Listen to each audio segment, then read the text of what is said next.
अब बात दिल्ली की भी कर लेते हैं। दिल्ली के इंडिया गेट पर रविवार शाम वायु प्रदूषण के खिलाफ चल रहे एक प्रदर्शन ने उस वक्त बड़ा विवाद खड़ा कर दिया जब कुछ प्रदर्शनकारियों ने नक्सली कमांडर मांडवी हिडमा के पोस्टर और नारे लगा दिए। हिडमा की हाल ही में आंध्र प्रदेश में पुलिस मुठभेड़ में मौत हुई थी। यह मामला तेजी से बढ़ा और पुलिस ने तुरंत कार्रवाई शुरू कर दी। अब तक 23 लोग गिरफ्तार किए गए हैं। दिल्ली पुलिस के मुताबिक हिंसा और अवैध विरोध के आरोप में 2 अलग अलग थानों में एफआईआर दर्ज की गई है।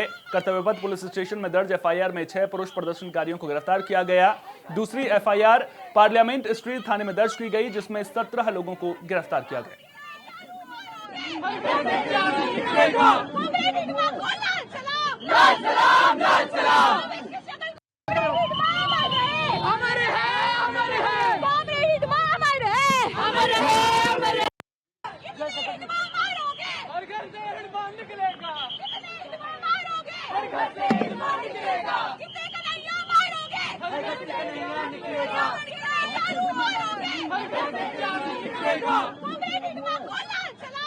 के साथ हमारी सहयोगी कंचन फोन लाइन पर हमारे साथ में जुड़ गई हैं। कंचन, वायु प्रदूषण के खिलाफ ये प्रदर्शन किया जा रहा था, दिल्ली की हवा को लेकर के प्रदर्शन हो रहा था, लेकिन आखिर हिडमा का जिक्र कैसे आ गया? क्या किसी पार्टी की भूमिका भी निकलकर सामने आ रही है? क्योंकि अब जिस तरह से हिडमा जो नक्सली था उसकी जो है मारा गया था मुठभेड़ में, उसको लेकर के अगर नारेबाजी होगी तो कई तरह के सवाल जरूर खड़े होंगे।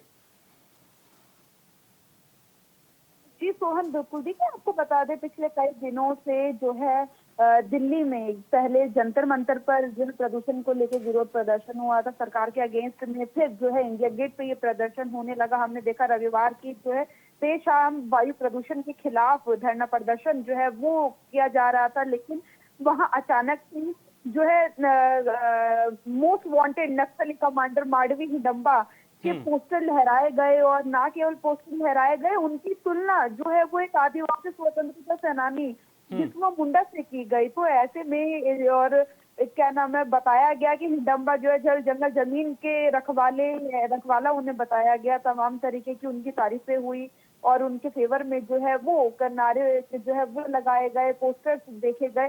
तो ऐसे में कहीं ना कहीं जिस्मा मुंडा जो है वो जल जंगल जमीन के असली योद्धा माने जाते हैं। उन्होंने किस तरीके से अपनी कम्युनिटी को ऊपर उठा के समझा के और जो है जल जंगल जमीन को बचाया था, तो कहीं ना कहीं उनकी तुलना जो है वो उनसे की जा रही थी।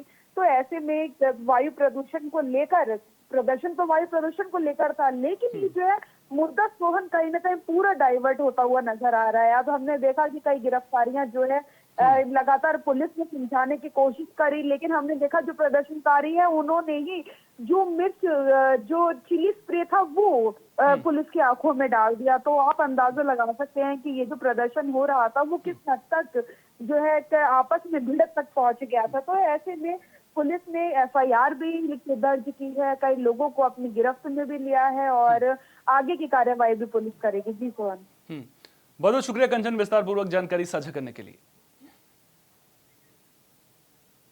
देश में 53वें मुख्य न्यायाधीश के दौर पर जस्टिस सूर्यकांत ने आज राष्ट्रपति भवन में शपथ ली है। आपको बता दें कि राष्ट्रपति द्रौपदी मुर्मू ने उन्हें शपथ दिलाई है। पद और गोपनीयता की शपथ राष्ट्रपति द्रौपदी मुर्मू ने उन्हें दिलाई। उनके शपथ ग्रहण की खास बात यह रही कि उन्होंने ये हिंदी में ली। इस दौरान उपराष्ट्रपति सीपी राधाकृष्णन, प्रधानमंत्री नरेंद्र मोदी, लोकसभा अध्यक्ष ओम बिरला, रक्षा मंत्री राजनाथ सिंह, तमाम नेता यहां पर मौजूद रहे। आपको बता दें कि पूर्व राष्ट्रपति रामनाथ कोविंद और पूर्व उपराष्ट्रपति जगदीप धनखड़ समेत तमाम केंद्रीय मंत्री भी यहां पर शामिल हुए। सीजेआई सूर्यकांत का कार्यकाल 9 फरवरी 2027 तक रहेगा। वहीं इस शपथ ग्रहण समारोह के बाद पूर्व मुख्य न्यायाधीश जस्टिस बीआर गवई ने एक नई मिसाल पेश की। उन्होंने समारोह के बाद अपने उत्तराधिकारी जस्टिस सूर्यकांत के लिए अपनी आधिकारिक कार भी राष्ट्रपति भवन परिसर में छोड़ी।